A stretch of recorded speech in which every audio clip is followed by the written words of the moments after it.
ជំរាបសួរបងប្អូនទាំងអស់គ្នាចាបងប្អូនទាំងអស់គ្នានេះបាទយើងឡើងហើយបងប្អូនណានេះប្រភេទ motor ទម្លាក់ក្នុងទឹកចាដែលជាប្រភេទ motor ប្រើភ្លើង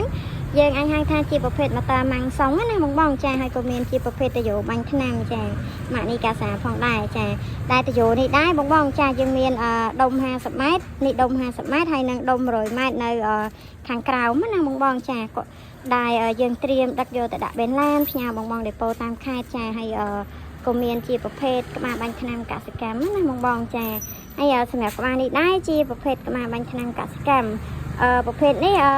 លេខតូចណាបងបងចាប៊ីស្តុង22ដែរក្បាលបាញ់ថ្នាំកសិកម្មនេះដែរយើងមានប៊ីស្តុង30និងប៊ីស្តុង22ណាបងបងចាអញ្ចឹងសម្រាប់បងបងទាំងអស់គ្នាចាមានតម្រូវការទៅលើប្រភេទគ្រឿងកសិកម្មចាដូចជាក្បាលបាញ់ថ្នាំកសិកម្ម